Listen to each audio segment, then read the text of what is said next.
Skoda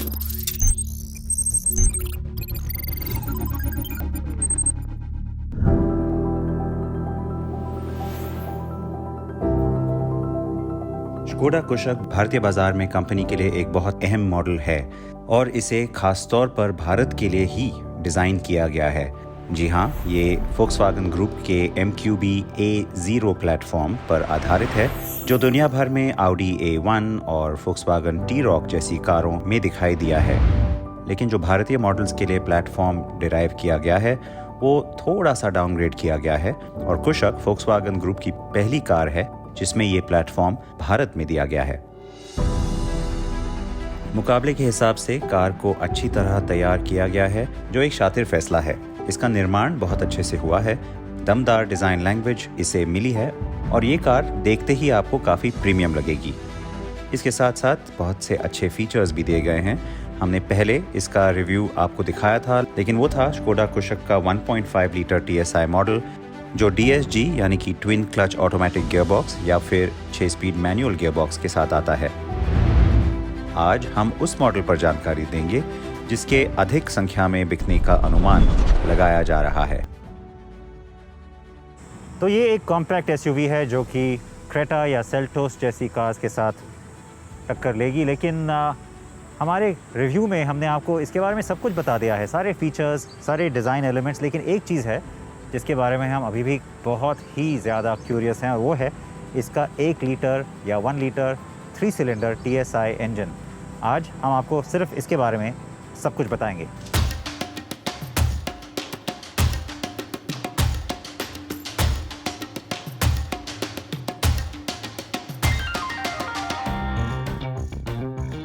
इस video में हम कुशक के साथ मिले गैजेट्स और तकनीक की जानकारी भी आपको देंगे।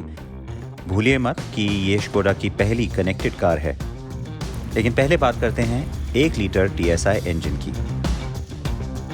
इंजन देखा दिखाया सा लगता है और यही 3 सिलेंडर मोटर आपको रैपिड, वेंटो और पोलो में भी मिलेगी। हालांकि कुशक में ये इंजन कुछ अधिक दमदार है और 5 bhp ताकत ज़्यादा बनाता है और यहाँ पे भी गियरबॉक्स के विकल्प इन्हीं कारों वाले मिले हैं। इस इंजन को भी भारत में बनाया जा रहा है और ये इसलिए किया है ताकि गाड़ी की कीमत किफ़ायती हो।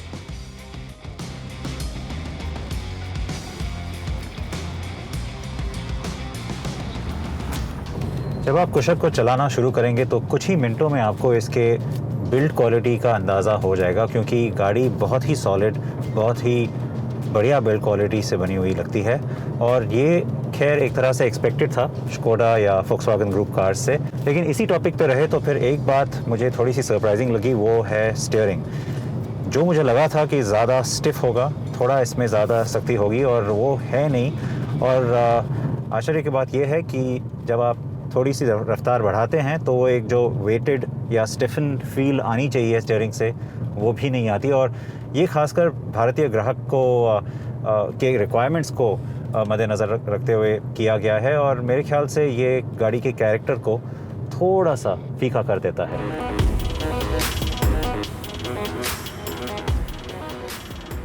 यहाँ आपको समझ आने लगता है कि कैसे ये एक टिपिकल स्कोडा कार नहीं है। यहाँ ब्रांड के कई शातिर फैसले, डिज़ाइन और मजबूत निर्माण ज़रूर देखने को मिलते हैं, लेकिन बाकी जगह कार भारत के लिए बनाई गई नज़र आती है।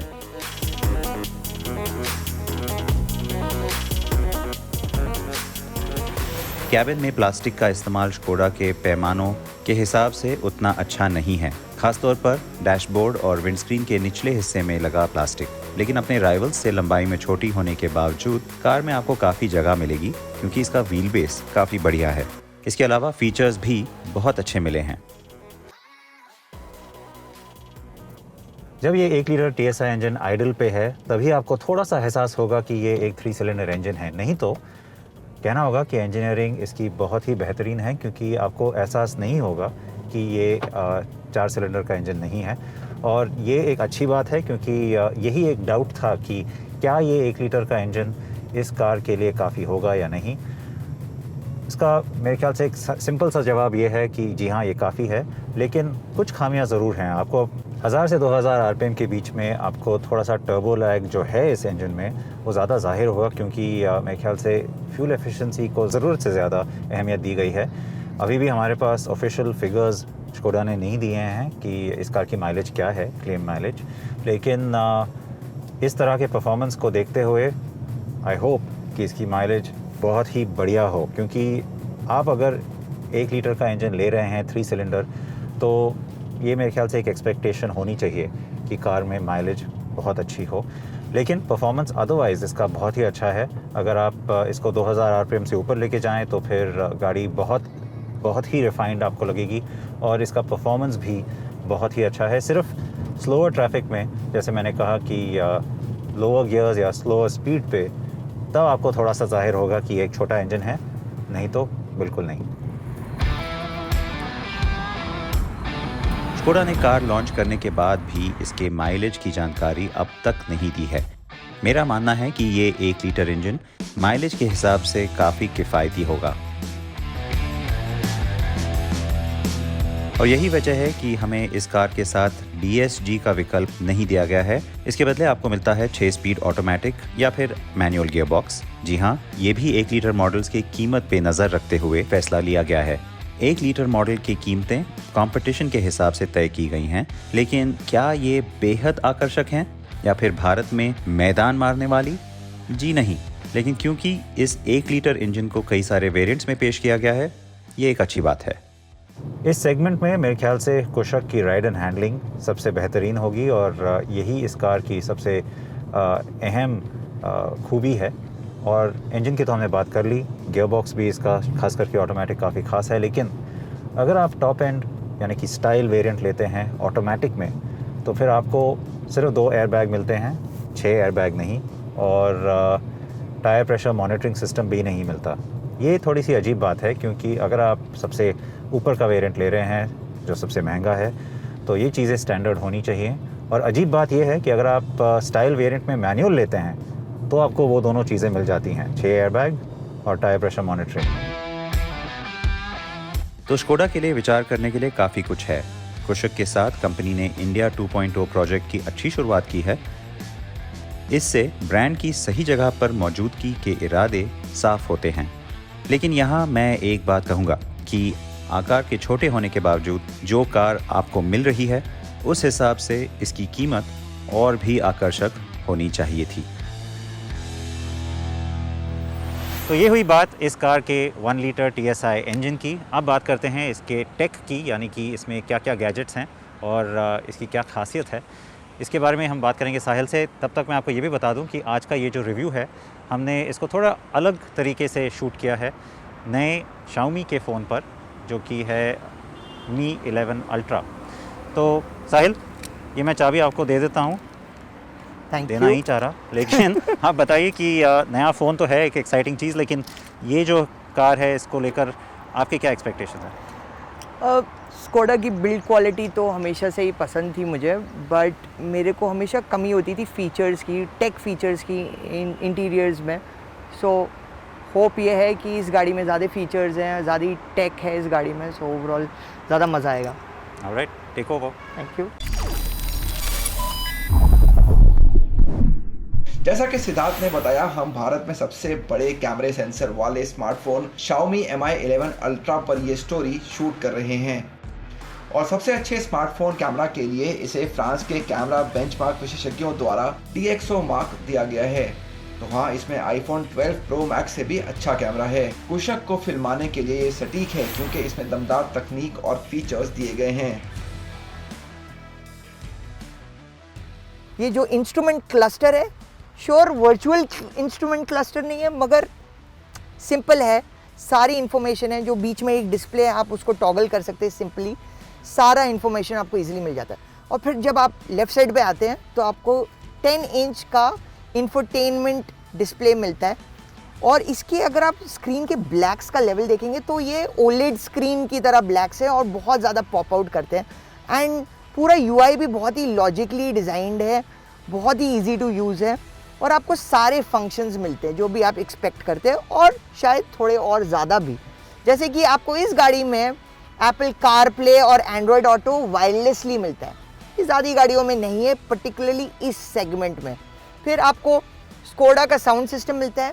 श्योर ये बोज का साउंड सिस्टम नहीं है जैसे आपको क्रेटा में मिलेगा या सेल्टॉस में मिलेगा, बट ये स्कोडा का ब्रांडेड साउंड सिस्टम काफ़ी शानदार है। 6 स्पीकर हैं, ओवरऑल साउंड क्वालिटी काफ़ी बैलेंस्ड है, बेस थोड़ा हायर लेवल पे है, इंडियन म्यूज़िक के लिए काफ़ी बढ़िया है। और अगर आप क्रेटा के साथ भी कंपेयर करेंगे, उसमें बोज का ब्रांड है मगर साउंड उसकी बोज के ब्रांड जैसी नहीं है, और ये साउंड सिस्टम शायद उससे थोड़ा बेटर साउंड करता है। फिर आपको और भी चीज़ें मिलती है जैसे कि वायरलेस चार्जिंग, एक easy to use wireless charging pad है इधर, और आप बस रखें और फ़ोन चार्ज होने लग जाता है। मगर अभी भी वायरलेस चार्जिंग की पुरानी दिक्कत यह है कि फ़ोन बहुत धीरे से चार्ज होता है। तो आपको तेज़ से चार्ज करना है तो आपके पास में ये 12 वोल्ट सिगरेट स्लॉट है, सिगरेट लाइटर स्लॉट, जिसके अंदर आप आराम से एक चार्जर लगा सकते हैं और फास्ट चार्ज कर सकते हैं अपने फ़ोन को। नई एसयूवी स्कोडा की कनेक्टेड कार तकनीक के साथ आई है। ये एक ऐप के जरिए काम करती है जिसका नाम स्कोडा कनेक्ट है, और इसे चलाने के लिए कार में रिलायंस जियो की सिम लगाई गई है। इससे आप अपनी कार का पता लगाने के लिए जियो फेंसिंग या लाइव ट्रैकिंग जैसे शानदार फीचर्स का इस्तेमाल कर सकते हैं। हालांकि बाकी फीचर्स के मुकाबले इस ऐप के जरिए रिमोट से आप कार को अनलॉक या स्टार्ट नहीं कर सकते। और आपको USB Type-C पोर्ट्स यहाँ मिल रहे, 2 इधर और 2 पीछे में। ये बहुत ही अच्छी चीज़ है क्योंकि आजकल अगर आप सारे फ़ोन्स को देखें, अगर आप नया iPhone 12 खरीदेंगे तो आपको डब्बे में एक आपको Type-C टू लाइटनिंग केबल मिलती है, आपको पुरानी Type-A केबल नहीं मिलती। सो ये ज़्यादातर ऑटो मैन्युफैक्चरर्स इस चीज़ के बारे में ध्यान नहीं रखते। स्कोडा ने इसके बारे में ध्यान रखा है और उसको एक प्रीमियम फीचर की तरह प्रेजेंट किया, मगर बहुत ही यूज़फुल फीचर है ये। फिर अगर आप इसका पीछे पार्किंग कैमरा देखेंगे, बहुत ही लेजिबल है, बहुत ही अच्छी क्वालिटी का कैमरा है, इजी टू यूज़ है। मेन चीज़ इस गाड़ी के बारे में ये है कि जो भी फीचर्स दिए हुए हैं, और इसमें बहुत ज़्यादा फीचर्स हैं, बहुत ही अच्छी तरह से इम्प्लीमेंट किए हैं जो आप क्रेटा या और कोई गाड़ी के बारे में या सेल्टॉस के बारे में नहीं कह सकते। अब भी काफ़ी सारे लोग Type-A पोर्ट वाले मोबाइल का इस्तेमाल करते हैं, तो इनमें से एक भी पोर्ट अगर C के बदले A टाइप होता तो बेहतर होता। कुल मिलाकर तकनीक की बात करें तो स्कोडा ने तामझाम कम रखा है, लेकिन जो मिला है बहुत अच्छा है, और यहाँ क्वालिटी के साथ कोई समझौता नहीं किया गया है। इसका इस्तेमाल काफ़ी आसान है और यहाँ कई सारे C टाइप पोर्ट्स और वायरलेस एंड्रॉयड ऑटो के साथ एप्पल कारप्ले किसी सरप्राइज से कम नहीं है। हालांकि मुकाबले के नज़रिए से देखें तो फीचर्स अब भी कुछ कम लग रहे हैं, लेकिन हम इस कार को अच्छे अंक देंगे।